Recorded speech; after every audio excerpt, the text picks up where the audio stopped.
यह सत्य है कि attack is the best of form of defence, अर्थात रक्षा करने का सबसे अच्छा तरीका है स्वयं धावा बोलना। इसीलिए कभी भी रक्षात्मक नहीं होना चाहिए।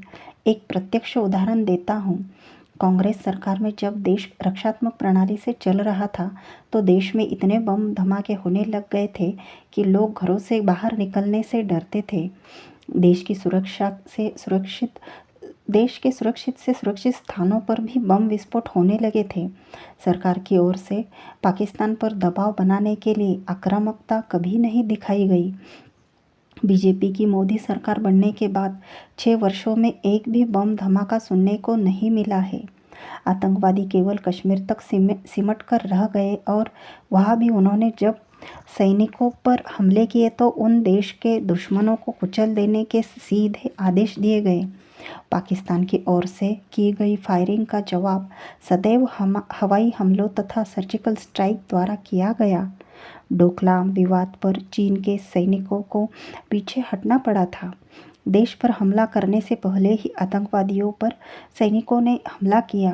वास्तव में कमज़ोरों को सब दबाते हैं और ताकतवर से सब घबराते हैं। बहुत बार अध्यापक भी कक्षा के सबसे सीधे सीधे बच्चों को पीटकर ही पूरी कक्षा के सामने डर बनाते हैं। अतः जब लड़ाई वैचारिक हो तो विरोधी विचार वालों पर स्वयं धावा बोलते रहो ताकि उनको आपके ऊपर धावा बोलने का कम समय मिले और वो उसी में उलझे रहे। मैंने देखा है देशभक्त तथा अच्छे लोग सदा अपने धर्म, सभ्यता, संस्कृति पर उठने वाले सवालों पर तुरंत रक्षात्मक स्थिति में आ जाते हैं। आपकी यह कमजोरी ही विरोधियों की ताकत है। अपनी भावनाओं पर नियंत्रण करना बहुत आवश्यक है। मेरा अनुभव है कि देशभक्त तथा अच्छे लोग विरोधियों के सामने तो रक्षात्मक हो जाते हैं और अपनी ही विचारधारा वाले व्यक्तियों में कमी ढूंढने लगते हैं। किसी एक देशभक्त की एक दो कमियों पर सारा धर्म का ज्ञान दे डालते हैं और देशद्रोहियों पर रक्षात्मक हो जाते हैं। आपको अपनी भावनाओं पर नियंत्रण रखना चाहिए। बिना सोचे समझे सोशल मीडिया के युग में कहीं भी कुछ भी नहीं बोलना अथवा लिखना चाहिए। मैंने देखा है कि दो भाई किसी विषय को लेकर सोशल मीडिया पर लड़ पड़े, उसके बाद उनमें असल जीवन में भी दूरी बन गई।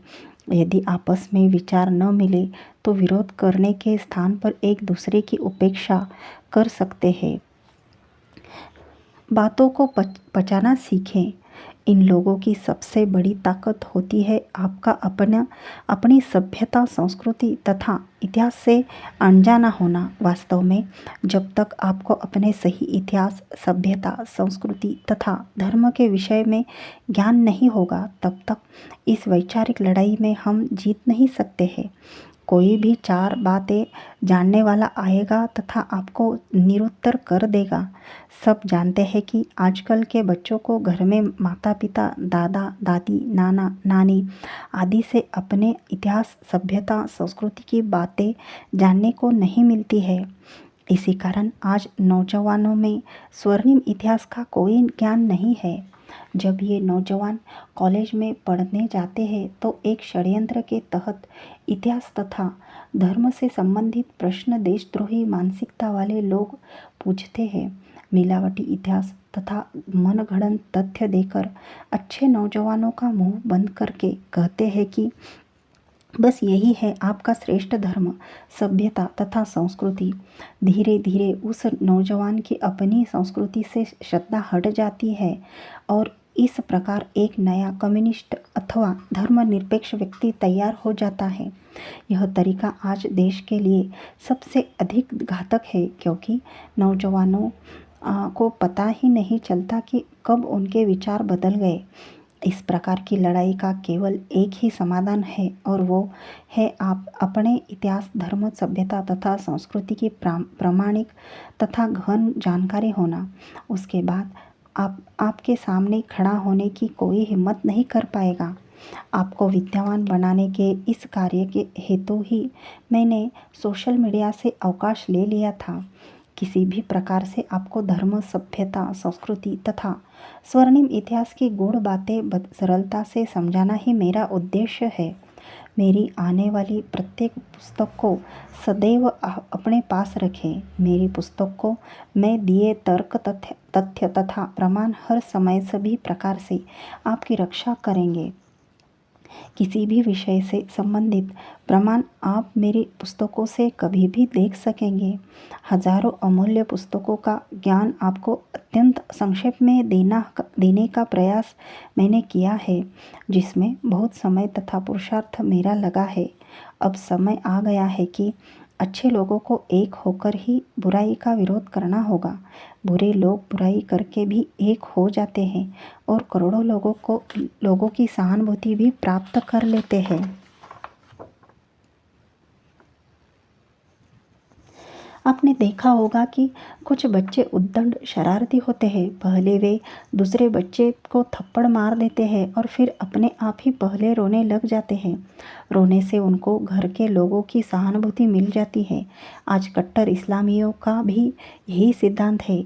अंतर केवल इतना है कि बच्चा थप्पड़ तक सीमित था, किंतु ये सीधा गोली मारते हैं, बम फोड़ते हैं, उसके बाद अल्पसंख्यक का राग अलापते हैं। इलेक्ट्रॉनिक मीडिया आदि पर प्रचारित करवाया जाता है कि ये तो बेचारे भटके हुए नौजवान हैं, भाग गए हैं, इनको सुधारा जा सकता है।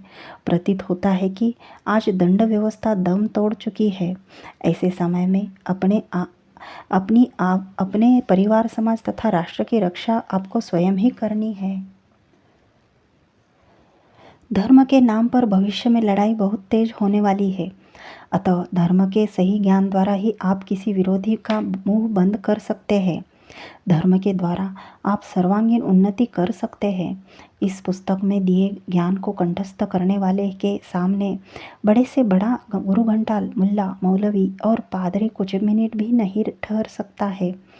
एक एक विषय को शास्त्रीय प्रमाण तथा तर्क के आधार पर स्थापित किया गया है, ताकि सैकड़ों वर्षों तक नौजवान पीढ़ी धर्म तथा ईश्वर के झगड़े से निपट सके। मेरा इस पुस्तक को लिखने का यही उद्देश्य है कि प्रत्येक संप्रदाय मत को जानने का इच्छुक नौजवान इस पुस्तक को अवश्य पढ़े तथा सदा अपने पास रखे। मेरा निश्चित मत है कि इस पुस्तक को पढ़ने वाले का मस्तक किसी भी सभा में नीचा नहीं हो सकता है।